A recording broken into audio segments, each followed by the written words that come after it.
La costa y de la sierra en un gesto para promover la unión del país. Así. Y además estamos ya a semanas, poco falta, como un mes más o menos, de que las organizaciones políticas que vayan a inscribir sus programas de gobierno vayan a decirle al país qué están proponiendo, y por supuesto este también tendrá que ser uno de los temas que tengan que tomar en cuenta. Esperamos generar algunos insumos que sean útiles también para este fin. Para este programa contamos con varios especialistas en el tema. Estamos con Francesco Zarati de la Casa. Buenas noches, Vera. Un saludo.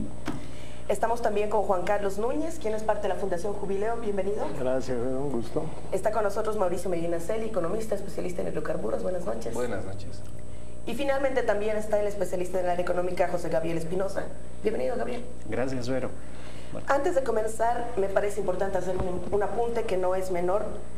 Al conformar este panel hemos querido hacer nuestro mejor esfuerzo para conformarlo también con alguien del gobierno. Hemos hecho varias invitaciones porque para nosotros era importante contar con una voz oficial que nos pudiera comentar un poco el estado de este tema desde la mirada del gobierno, y también hemos querido invitar y hemos hecho también nuestro mejor esfuerzo a una mujer que pueda dialogar con nosotros sobre este tema. En ninguno de los casos hemos tenido suerte, pero eso no quiere decir que hacia adelante esto no sea un esfuerzo que se hace, entiendo, desde el programa, pero también desde mi persona cuando se trata de convocar a voces, pensando siempre en una pluralidad democrática y en la inclusión de la mujer en los espacios públicos. Dicho esto, procedo a darle la palabra a nuestros invitados para que avancemos con el tema. Y me parece importante comenzar con Mauricio Medinaceli. Él antes de que empecemos el programa, nos decía que tiene una forma en la que nos va a explicar más o menos de lo que vamos a hablar el día de hoy, que son las exportaciones en el país. Mauricio. Gracias, Vero. Bueno, buenas noches. Primero lo que yo quería hacer es explicar por qué son importantes las exportaciones para un país. Entonces, aquí primero le pedí permisos al Santi para que me preste este juego. Este juego se llama Monopolio, no sé si alguna vez lo jugaron. Este juego consiste en lo siguiente, consiste en que a todos los jugadores se les reparten estos billetes. Y cada uno de nosotros tiene unos billetes, ¿de acuerdo? Y comenzamos a jugar alrededor de un tablero para ver quién tiene más dinero. Ahora, cuando Vero recibe estos billetes y quiere comprarse un celular, por ejemplo, ¿puede utilizar estos billetes para comprar un celular? La respuesta es no, porque en Bolivia no se producen celulares. Cuando Francesco quiere comprarse ese iPad, ¿puede utilizar estos billetes? La respuesta es no, porque ese iPad se produce en el Asia. Entonces, resulta que para nosotros poder comprar estas cosas, ropa y todo lo que estamos haciendo, necesitamos estos billetes. Porque estos no nos aceptan, estos billetes, en ninguna parte del mundo. Estos que llamaríamos bolivianos solo sirven para Bolivia. Lo que aceptan en el mundo son estos, verdes. Entonces la pregunta es, ¿de dónde conseguimos estos verdes? Y la respuesta es de las exportaciones. Si nosotros no exportásemos, nos quedamos sin verdes, nos quedamos jugando con nuestros billetes, lo que se llama el mercado interno, y no se genera valor. ¿De acuerdo? Entonces, lo primero que yo quiero plantear a través de este ejemplo lúdico a la población es: las exportaciones son importantes porque nos traen dólares y con esos dólares nosotros podemos comprar cosas que utilizamos. Esta laptop, José puede comprar sus lentes, y de hecho todo lo que tiene Bolivia en este momento, hasta papas, cebollas. Para comprar esas papas y cebollas, cuando uno va al Perú con estos billetes, nadie le acepta. Cuando uno va con estos billetes, sí las acepta. Que no son de alacitas, por cierto. Que no son de alacitas. Entonces, la pregunta es, para conseguir estos verdes, ¿no?, nosotros debemos vender cosas. Y aquí podemos clasificar las exportaciones de varias formas. Y en este librito, que ya no es tan lúdico, espero, que así hicimos con Jorge Greve, lo que decimos es que hay exportaciones de distinta calidad, podemos decir. ¿De acuerdo? Porque estos verdes, ¿quién puede traer estos verdes? El narcotráfico, para comenzar, ¿no es cierto? Y cuando trae el narcotráfico, nos llegan verdes, felices todos, pero genera problemas. Genera problemas de violencia, no es lícito, no es legal, pero nos llegan verdes. Entonces, esas exportaciones son, digamos, de mala calidad, pero exportaciones al fin. Hay exportaciones donde vendemos gas y minerales. Esas son de mejor calidad porque son legales, pero al final del día no son tan buenas, porque realmente no generan mano de obra aquí en el país, no generan, digamos, efectos multiplicadores importantes. Y se acaba. Y se acaba, al final del día se acaba. Entonces, en este librito, y como en muchos libritos en el mundo, lo que decimos es, hay exportaciones que no solamente traen los verdes,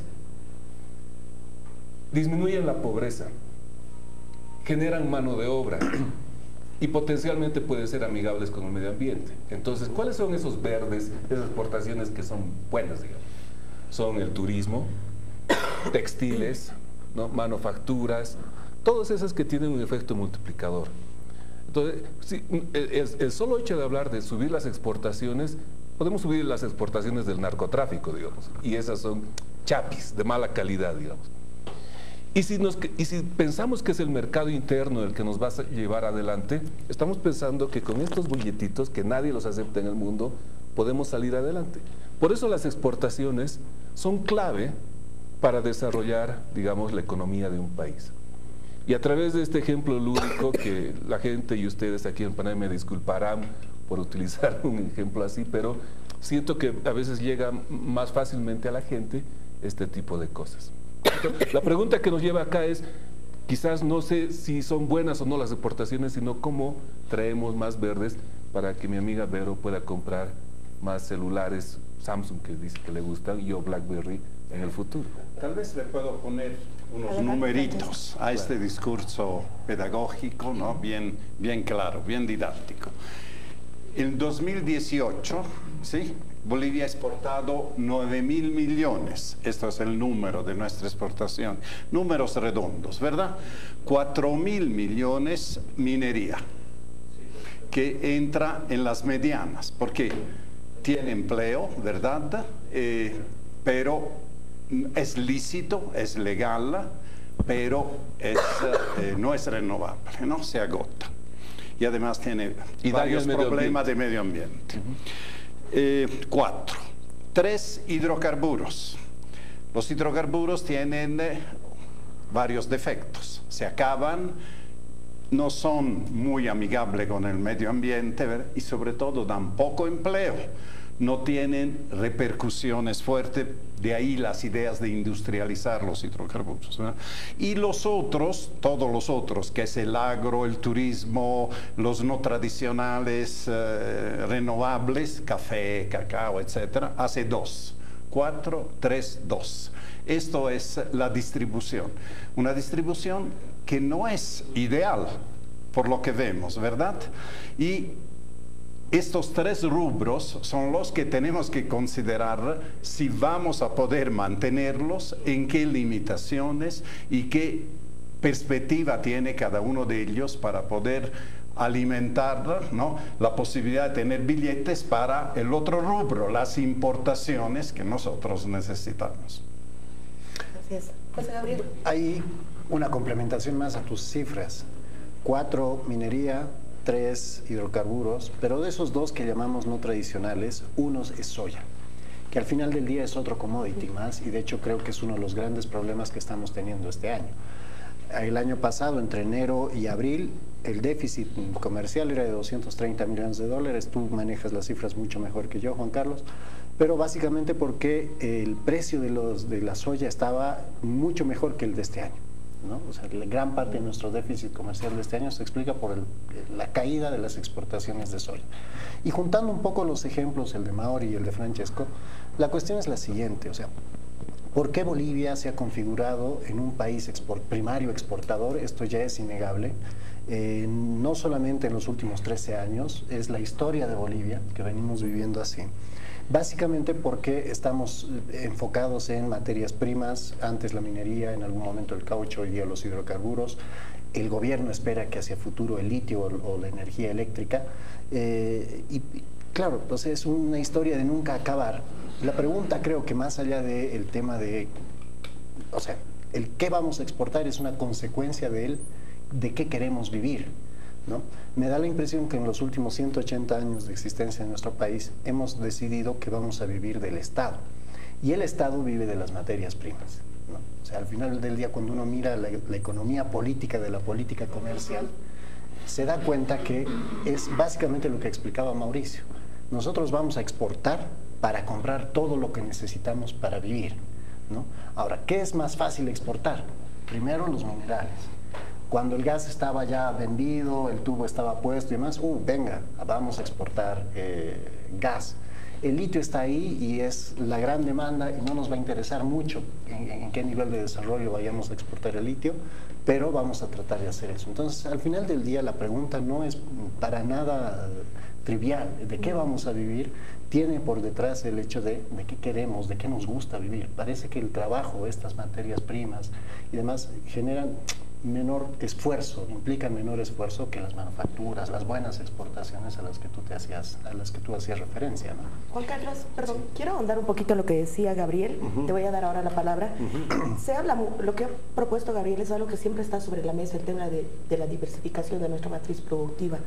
Y se dice mucho que tenemos que apostar a eso precisamente porque es una mirada global económica que tienen que tener los gobiernos, pero hace parte también de nuestra historia como país.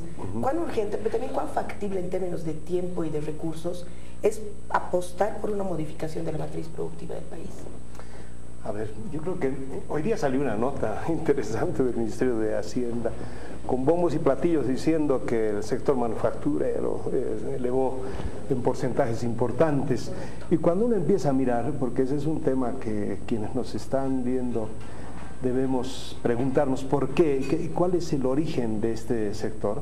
Pues si estamos hablando de qué es el metal oro, el metal plata, estamos hablando otra vez de los monocultivos, de la soya. Es decir, no hemos salido de esta lógica que desde los años 40, 60 estamos en esa lógica de decir cómo se genera el valor agregado a lo que implica las materias primas. Pero este es el esfuerzo del gobierno cuando habla de diversificación productiva. Y mientras que los países desarrollados, el Asia, su crecimiento, tiene que ver con otros factores que hacen no solamente al tema del uso de la materia prima y darle valor agregado, sino el uso de alta tecnología. Ya bien Mauricio nos estaba mostrando el ejemplo clarísimo, y nosotros vamos a seguir en la cola, dando solamente el mineral para que puedan hacer ese celular, dando la materia prima, el metal oro, etcétera, para que se pueda elaborar esa tecnología que viene con conocimiento y viene con capacidades de educación y formación del capital humano. El capital humano es fundamental para realmente hablar del tema de la diversificación económica en el país. Pero pues, si no estamos frente a ello, y encima estos sectores que nos plantea el gobierno como un crecimiento importante, empezamos a ver lo dramático que empieza a significar para el país, por ejemplo, el tema de la explotación del oro en Bolivia. Hoy día, con un misterio de que 10 toneladas desde hace 3 años no se sabe de dónde vienen, ¿verdad? Lo que se declara es menor, y 10 toneladas que se supone que vienen de contrabando del Perú, porque en este país se paga 2,5 de regalías, que es una jauja, pues es nada para ellos, para quienes hoy están exportando el oro. Y lo que significa ello, dejarnos mercurio, dejarnos un problema de salud pública impresionante en los cooperativistas, fomentando todo lo que significa la ilegalidad de esta informalidad de las cooperativas mineras. Más de 1.100 cooperativas auríferas están en el departamento de La Paz, en el norte de La Paz. Imagínense el desastre ecológico ambiental que nos están dejando por unos cuantos que sí se están volviendo multimillonarios. Pero así, si seguimos desglosando todo lo que significa ese sector manufacturero en el esfuerzo de la generación de ese valor agregado, seguimos en lo mismo, ¿no? La soya, si no es también un problema de un monocultivo, y además todos ellos sujetos también a lo que significan los precios de estas materias primas en los comercios internacionales, con una absoluta dependencia donde nosotros ni siquiera afectamos en nada a ese comercio internacional. Esa es la situación, y yo creo que hemos perdido la oportunidad histórica en este boom, en esta bonanza que se tuvo hasta el 2014, en la que podríamos haber invertido adecuadamente, por lo menos para centrar en sectores, como se decía, agricultura, turismo, pequeña industria, que creo que son sectores fundamentales para que puedan ser sectores que generen empleo, pero empleo de calidad. Cooperativismo minero, debe haber 200.000 personas que trabajan en eso. Si multiplicamos por 5 miembros por familia, más de 1 millón. Qué lindo sector de voto electoral se tiene ahí, ¿verdad? Pero si vemos en las condiciones en las que están viviendo, pues eso no podemos llamar que es empleo. Es una situación hasta de esclavitud. Y de eso estamos sacando los datos, de lo que significa el sector manufacturero. Dramático. Yo creo que lo que tenemos que hacer es replantearnos el concepto del tema de la diversificación productiva. Ahora, ¿hasta dónde? En un país estructural y históricamente extractivo vamos a empezar a enfrentar este tema. Y ahí hay que pensar en un cambio profundo en lo que significa la política económica en Bolivia. Sí. Hasta hoy se ha apostado en estos 13 años en la inversión pública, y ahí estamos viendo cuánto de las empresas a las que está aportando o apostando el gobierno hoy realmente están generando los superávits, la pregunta, o cuántas ya están a punto de cerrarse, quebrando. Hoy día mismo en las notas de prensa decían eso, ¿no? 35.000 millones de bolivianos. A ver, eso lo resumiremos en dólares. Aproximadamente estamos hablando de bordeando los 5.000 millones de dólares que se ha apostado a las 5 empresas estratégicas. Y hasta ahora no tenemos respuestas claras de lo que han significado los resultados de esa inversión. Y ahí yo quisiera adicionar 2 temas centrales para que podamos también compartirlo, porque tiene que ver con temas urgentes en el país. Uno tiene que ver con el alto nivel de gastos, todo esto que significa la burocracia, el crecimiento del gasto corriente en la administración pública, tiene que ver con ese elevado déficit fiscal que hoy día tenemos, pero también tiene que ver con el mayor endeudamiento que tenemos ahora en Bolivia. Ya hemos pasado los 10.000 millones de dólares y esto significa que se está tapando un hueco que después lo vamos a tener que pagar todos los bolivianos y bolivianas. Y tal vez nosotros no, nuestros hijos, porque esa deuda va a quedar ahí como peso grave en la situación.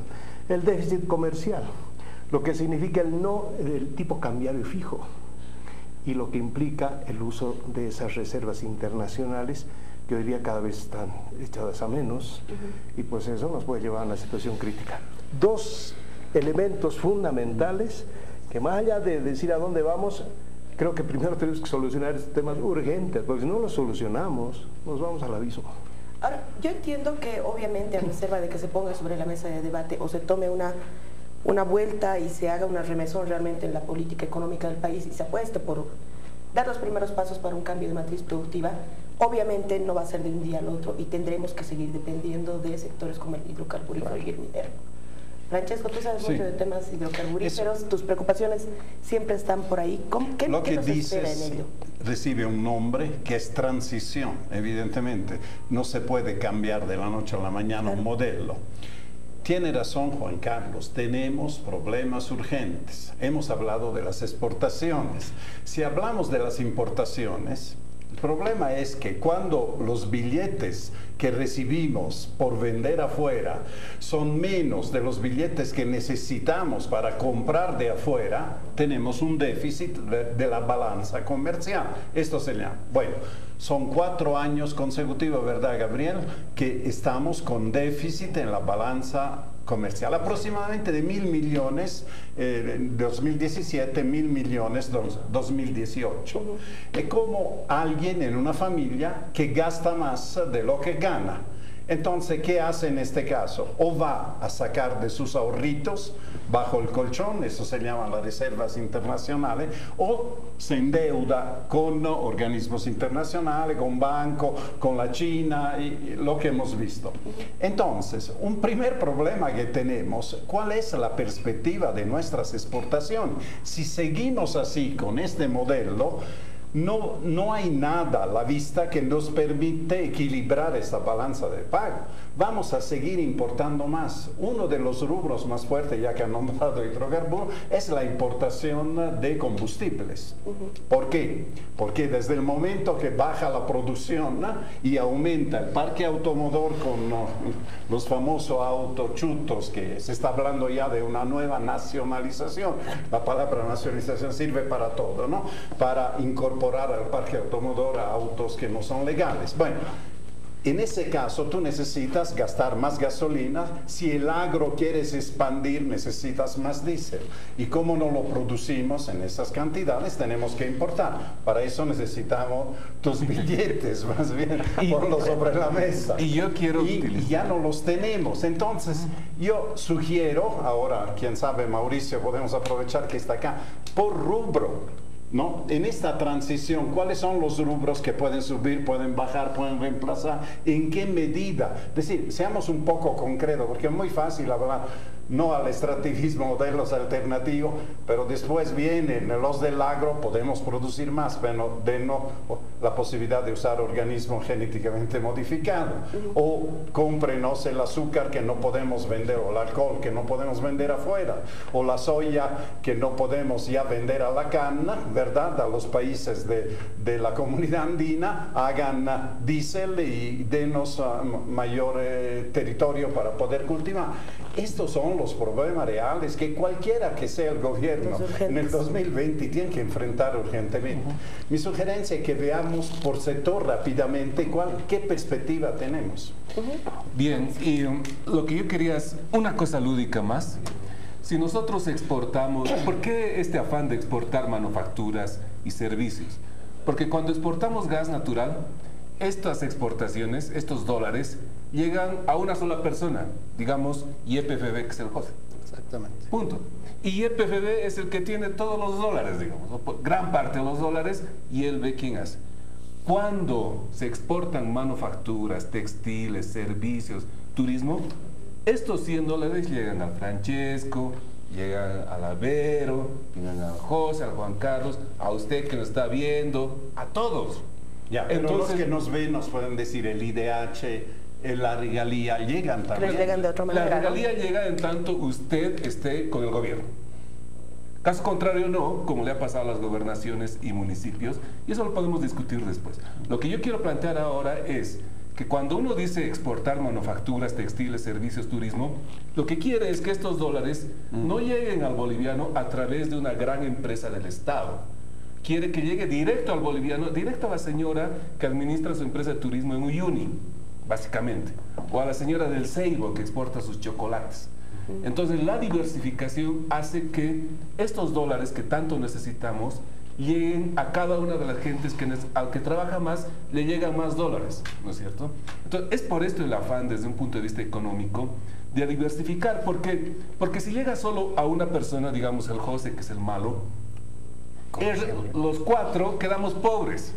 Entonces hay exportaciones que multiplican la pobreza y hay exportaciones que más bien disminuyen la pobreza. Entonces yo soy un fan de los hidrocarburos y moriré así para siempre, pero sé reconocer que los hidrocarburos tienen su límite en términos de, digamos, el bienestar social que pueden crear a la población. Entonces, eso es lo que yo quería, digamos, ya finalizar estos ejemplos lúdicos. No voy a guardar mis dólares. Lo único lúdico que no está en la mesa son los dólares. José Gabriel, pensando un poquito en lo que decía el Francesco, la perspectiva. ¿Qué rubros ahorita en Bolivia podrían servir para que fortalezcamos nuestras exportaciones? Lo que pasa es que estamos hablando de economía política al final, ¿no? El hecho de que cuando Juan Carlos hace mención al tipo de cambio, y yo vengo del sector privado, yo trabajo con ellos toda mi vida, y todo el mundo se queja del tipo de cambio y dicen hay que devaluar para fomentar exportaciones, ¿no? El Estado te dice no, el gobierno te dice no, porque este es el tipo de cambio ideal para que los pobres puedan importar más celulares con los dólares que yo les voy a dar a través de las transferencias, ¿no? Entonces, claro, estás en un entrampamiento porque, claro, los pobres lo que quieren es consumo. El Estado lo que quiere es centralizar, no quiere la diversificación productiva. Es un discurso, sí, pero ¿a través de qué? Urea. ¿Quién exporta la urea? YPFB. ¿Quién va a exportar la energía eléctrica? El Estado. ¿Quién va a exportar, no sé, lo que sea del gas? El Estado. Al final lo que yo quiero es concentrar. A mí no me interesa mucho el tipo de cambio, porque claro, soy el primer exportador, el gobierno es el primer exportador, pero también es el primer importador. Tú hablabas de las 5.000 millones de dólares para las empresas públicas, de esos 4.000 son importaciones, ¿no? Entonces, evidentemente esos dólares baratos abaratan mi inversión. Por eso he hecho muy poco para desarrollar al sector exportador. El sector exportador también tiene serios problemas de comprensión y de inserción al mundo, hay que reconocerlos. Nuestros amigos de la carpintería están empecinados en hacer la mesa completa, con las 6 sillas y meter 6 mesas a un contenedor, cuando yo podría hacer solamente los tablones, solamente las sillas, o especializarme hasta llegar al punto tal de hacer solamente la pata delantera izquierda de la silla y trabajar con mi amigo peruano que hace la pata delantera derecha y con mi amigo paraguayo que hace el espaldar y exportar sillas en conjunto. Lamentablemente el sector privado también ha tenido fallas en eso. A eso hay que sumarle el hecho de que, por ejemplo, en Bolivia pagas entre 18 y 32% más de flete por cada 100 kilómetros recorridos, ¿no? Versus Perú, Paraguay, Chile, Argentina y demás. Entonces, ahorita decir qué sector va a salir a salvar estos 4.000 millones que tenemos de hueco es francamente prácticamente utópico, porque realmente hay muy pocos sectores que hoy día han desarrollado la fuerza necesaria para hacerlo. En el mediano plazo, ¿dónde está la capacidad de integración del país en su gente? El turismo es algo que realmente tiene la capacidad hoy día, con la exposición que tiene Bolivia y con la capacidad que hemos tenido para desarrollar la marca del país, no a través del gobierno, sino a través de estas cuestiones como Luisito Comunica, que viene y te vende el país a 50 millones de chicos que son los que se van a mover en los próximos 20 años. Pero también está en el sector del software, el sector de los servicios. Muchos contadores, abogados, economistas, médicos podrán vender sus servicios vía internet. El punto es que las regulaciones hoy día hacen imposible cualquier tipo de emprendimiento. Yo vendo un servicio en el exterior y me cuesta traer esos $100 que dice Mauricio, entre 30 y 32 dólares los pierdo en comisiones, impuestos y demás. Pierdo toda mi competitividad si el gobierno sigue viéndome a mí como una fuente de ingresos para reemplazar esos 4.000 millones que agarraba del gas. Entonces, primer punto para desarrollar cualquier sector, porque aquí no hay que identificar un sector en particular, sino identificar el problema. Dejemos de ver el que trabaja al sector privado como fuente de ingresos para el Estado y el Estado como el gran papá que nos va a dar todo al resto, ¿no? Aquí la cuestión es soltar un poquito las riendas. Gracias, José Gabriel. Tenemos que irnos a un corte, volvemos en unos minutos con el Pentágono.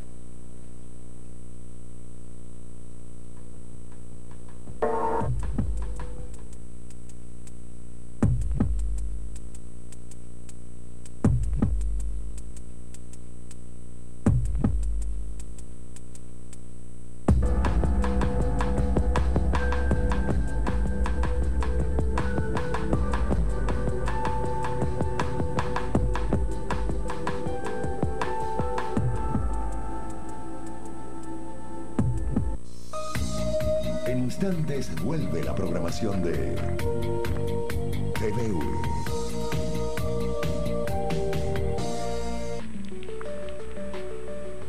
Carecer de libros propios es el colmo de la miseria.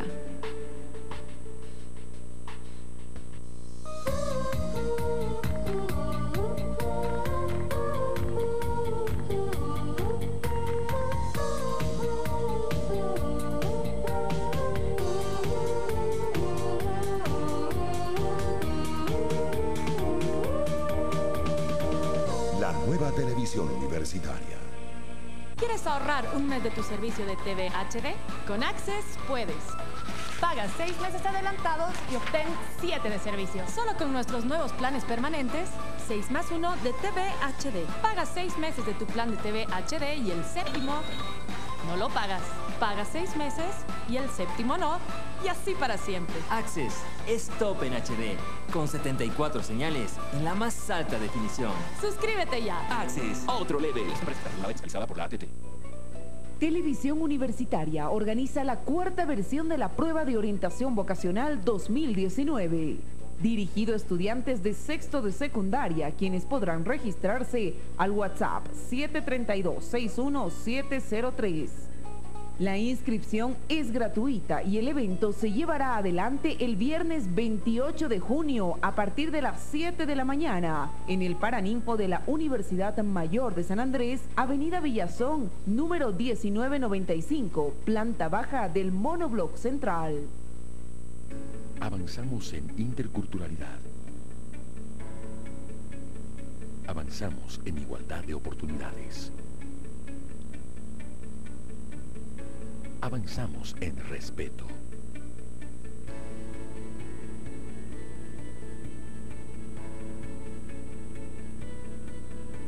Avanzamos en dignidad. Avanzamos en ejercicio de derechos. Avanzamos en la construcción de una ciudadanía plena, sin racismo ni discriminación. Continúa con la programación de TVU.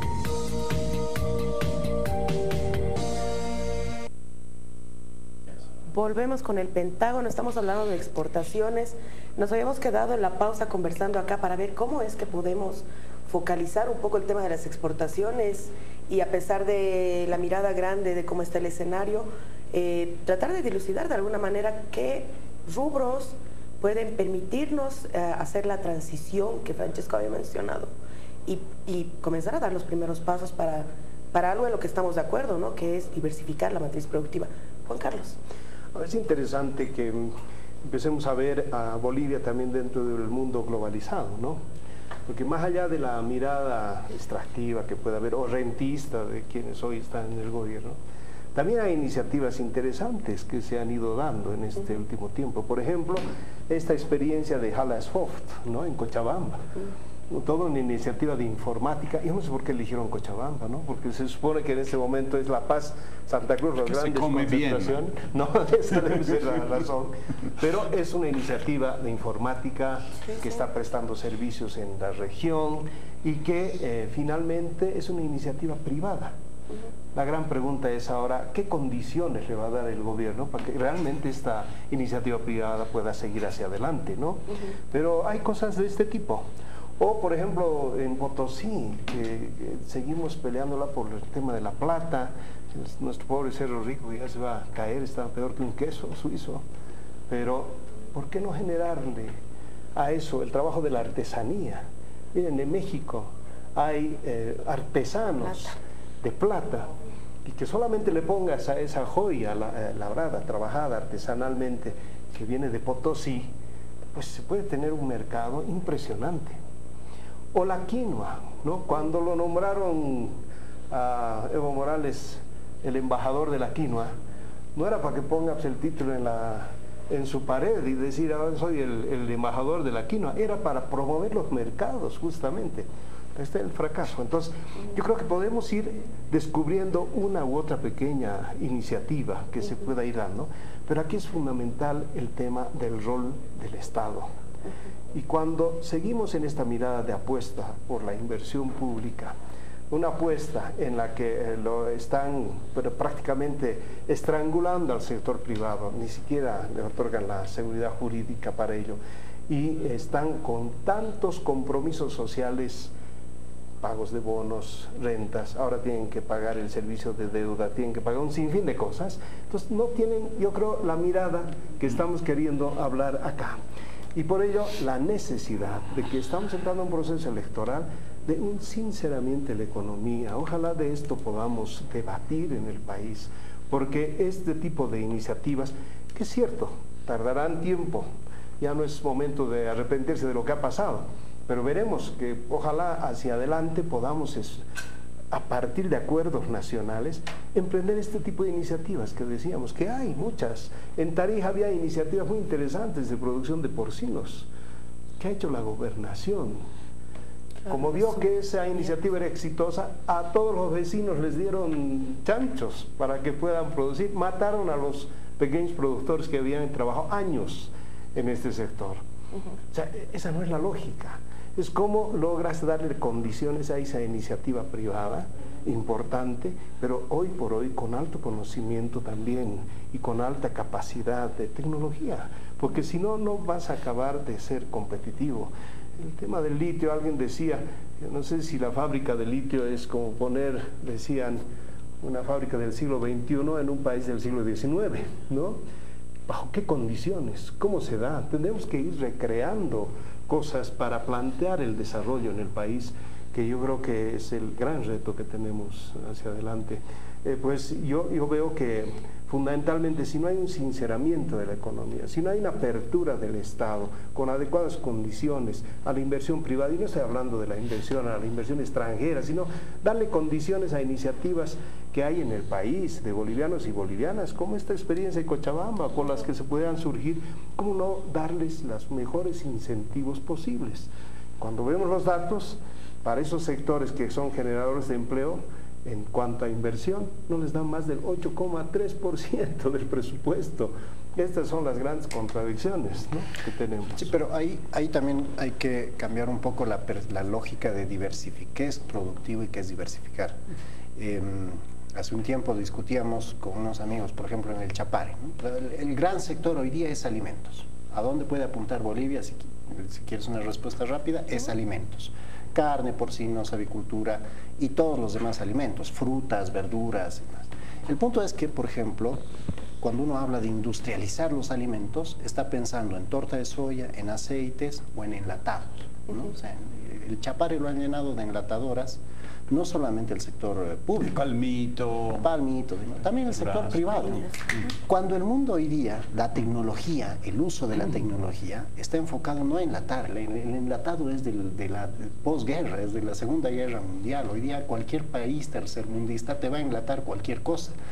La tecnología y el valor agregado está en poner la palta peruana en un supermercado en París, o la uva de Sudáfrica en un supermercado en Londres, fresca, en menos de 3 días y que pueda durar exactamente entre 15 y 16 días en la góndola hasta que alguien se la compre. Entonces, ahí también estamos perdiendo un poco el enfoque. O sea, evidentemente, cuando hablamos de alta tecnología, no solamente estamos pensando en Jalasoft, ¿no? La alta tecnología se aplica a la producción de alimentos, al hecho de plantar las plantitas, respetando la distancia, poniendo el abono necesario, la cantidad de químicos necesarios. Y ese es probablemente uno de los grandes pasos que debamos dar en los próximos 4 o 5 años, cambiar nuestra lógica de cómo vemos el desarrollo, ¿no? Y si me permites, Francesco, la tercera idea fuerza que yo quiero plantear acá es el cambio de paradigma. El sector privado no es el enemigo.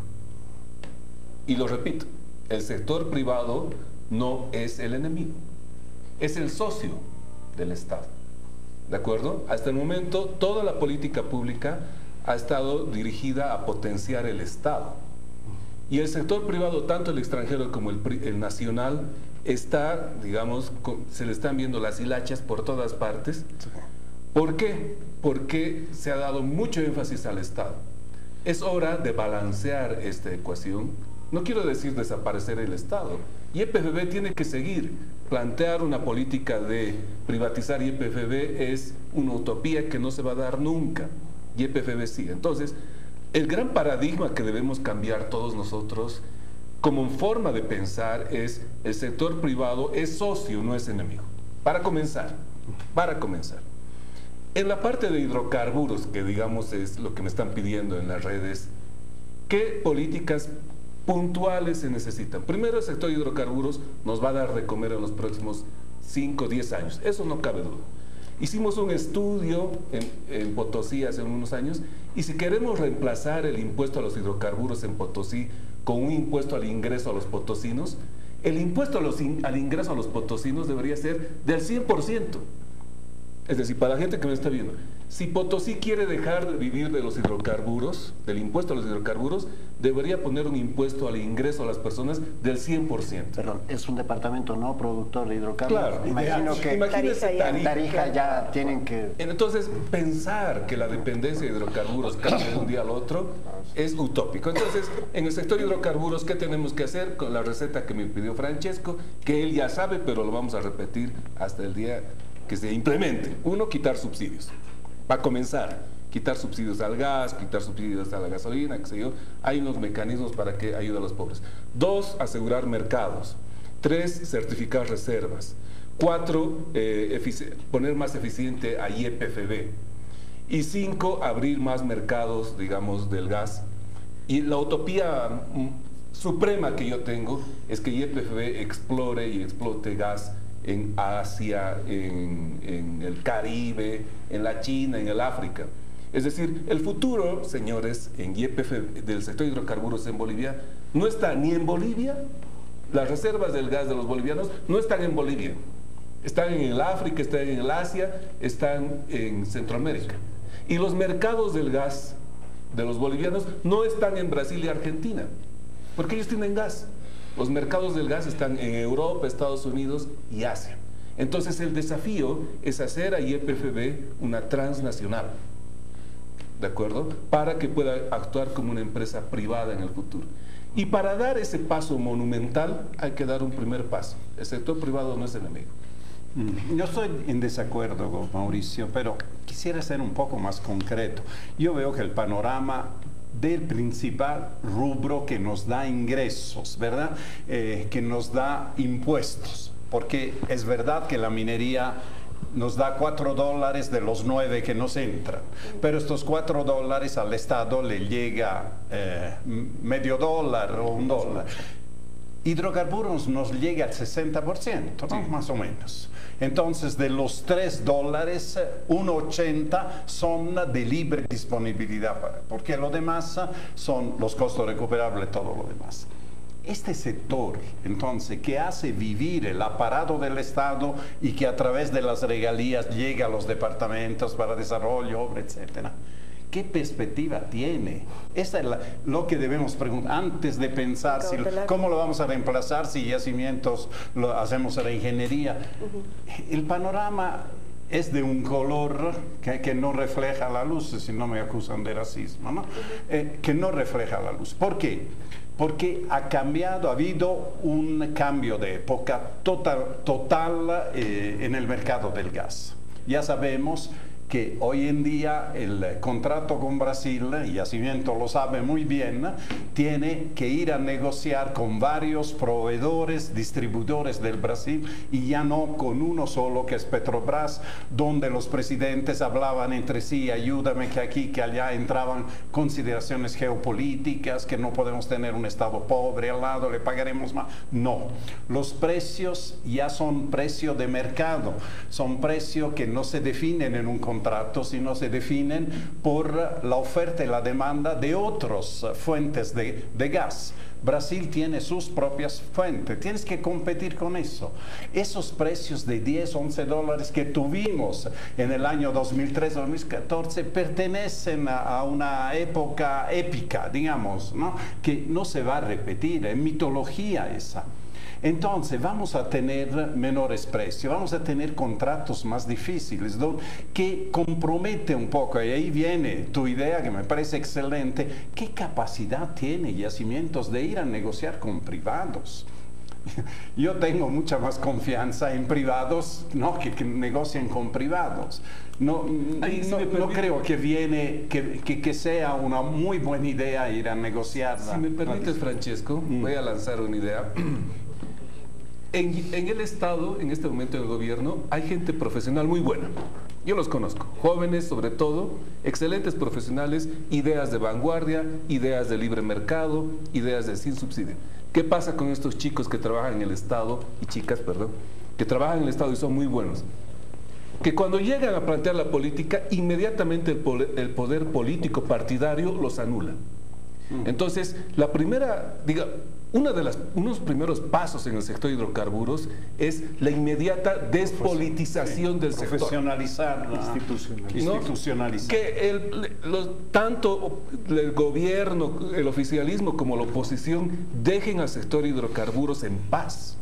Porque eso lo que se necesita es una despolitización. Estamos de acuerdo. Quisiera redondear una idea. Necesitamos exportar más, pero no se ha hecho exploración. Hemos tenido mala suerte como en Buyuy y ha sido un pozo seco.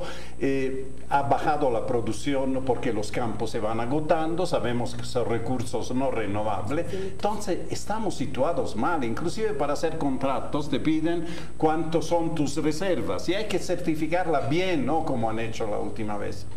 Pero hay una cosa, podemos aumentar nosotros la oferta exportable si derrocháramos menos el gas en el mercado interno. Por ejemplo, la mitad, casi 45% del gas que se consume en Bolivia va a las termoeléctricas. Las termoeléctricas tienen muchos defectos, ¿no? Bueno, tiene una gran ventaja que el gas es barato. Lo vendemos a 1,30 ahora en Argentina, a la Argentina le vendemos en 7. Estamos perdiendo como en la guerra, pero no importa, lo hacemos para tener la electricidad barata, dice. Pero Bolivia tiene otras maneras de generar electricidad, con hidroeléctrica, con solar, y no estamos utilizando esto justamente porque nos agarramos a los subsidios. Y a los subsidios, que sabemos muy bien, benefician más a los ricos que a los pobres, porque esta es la lógica del subsidio.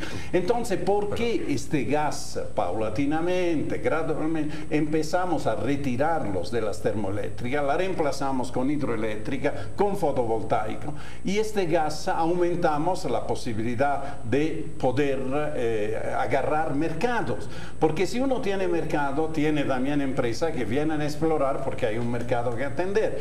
Y si tenemos mayor producción, necesitamos importar menos combustible. Es decir, solo fijándose en este rubro, no es necesario, digamos, echar por la borda, ¿no?, el negocio del gas.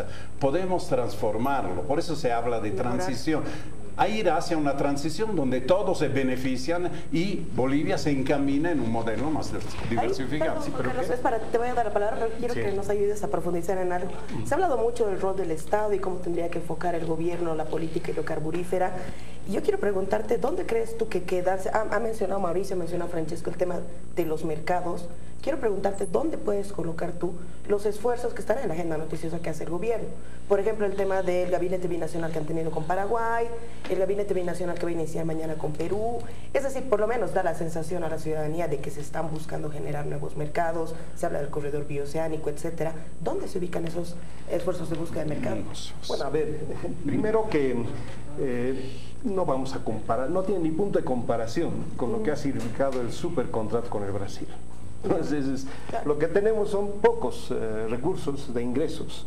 Lo que más me preocupa cuando ellos dialogaban el tema de hidrocarburos es que tenemos un gobierno que está más preocupado de buscar plata para poder cubrir todos los compromisos que tiene. Y ahora se le sumaron, más allá de los temas sociales, el servicio de deuda. Imagínate, pagamos de servicio de deuda más de 600 millones de dólares año. Eso ya es fijo, que tenemos que cumplir y comprometernos.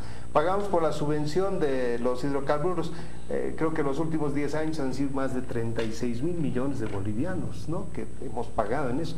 Hay un sinfín de preocupaciones. Entonces no vamos a poder sentarnos con un gobierno que está preocupado de con dónde va a sacar la plata, y por eso el tema de la lógica de las hidroeléctricas, inclusive con un tremendo daño ambiental. Pues yo creo que es importante, repito, el sinceramiento de la economía, una apertura de un diálogo donde realmente podamos buscarle opciones y salidas.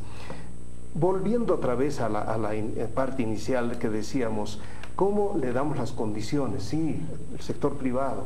Sí, las condiciones que el Estado le dé, pero también tenemos que cambiarle el chip a la población. A ver, una encuesta solamente que hicieron hace unos años atrás, me comentaban en Copacabana y le preguntaban a la gente de qué vive. Y la gente decía de la pesca y del comercio, sin entender que el fundamental sector que hace que esa economía se mueva es el turismo. Ese es el que le compra el pescado, ese es el que le genera el comercio.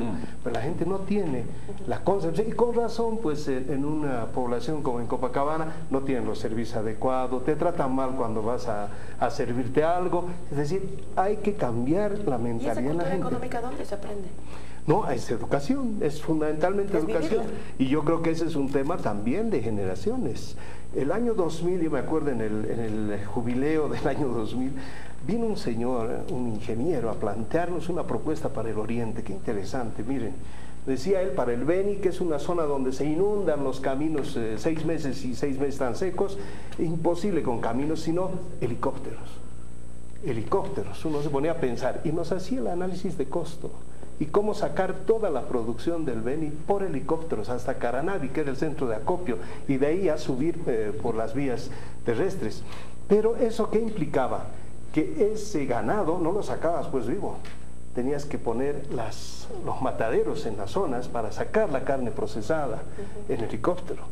tenías que sacar el jugo o las mermeladas, pero ya producidas. Es decir, motivabas a que en las regiones se vaya dando esto. Y nos demostró que el costo de los helicópteros más el servicio era casi la mitad de lo que hoy nos cuesta el camino.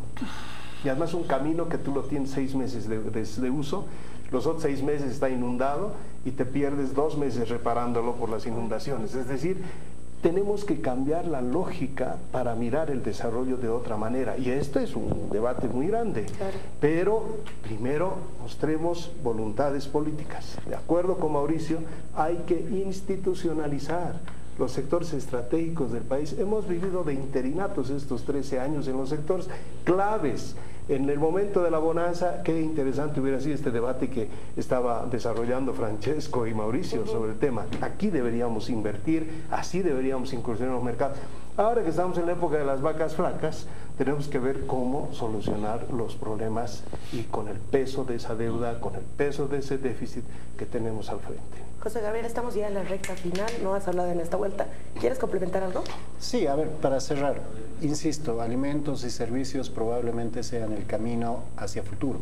Tienes toda la razón, Francesco, esto no va a llenar el hueco que va a dejar los hidrocarburos en el mediano y largo plazo, pero eso se soluciona sincerando al Estado, entendiendo que, lo que decía Mauricio, público y privado tienen que ir juntos de la mano.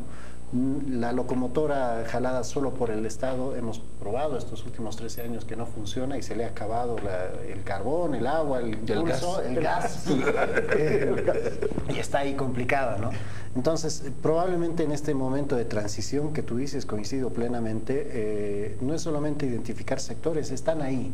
Y después ya irán apareciendo cada producto de cada región, que sea la estrella y que permita a esas regiones vivir de... Pero hay que empezar achicando ciertas cosas y agrandando otras, achicando al Estado, agrandando la presencia del sector público. Hablabas de Paraguay. Paraguay se ha desarrollado en los últimos años con una vinculación público-privada. Mis amigos liberales se van a enojar, pero es cierto, no hay sector privado que se haya desarrollado sin ayuda del sector público. ProChile. ProChile es el ejemplo de intervención en las cadenas exportadoras de Chile, salmón, uva, vinos. Debería ser algo parecido acá. El tema es cambiar un poquito el Estado. Yo añadiría simplemente una cosa a lo que dice. El sector público está bien, pero bien fiscalizado, bien institucionalizado. Que Yacimiento sea una empresa pública suena bien, pero en realidad es una empresa de un gobierno, es una empresa de un partido. ¿Cuándo se vuelve realmente una empresa de los bolivianos? Cuando los bolivianos pueden participar en Yacimiento, fiscalizar, tener acciones. Ya nos hemos quedado sin tiempo. Gracias por los últimos apuntes. Gracias a la ciudadanía que nos ha visto esta noche, que disfruten esta noche de San Juan y hasta el próximo domingo.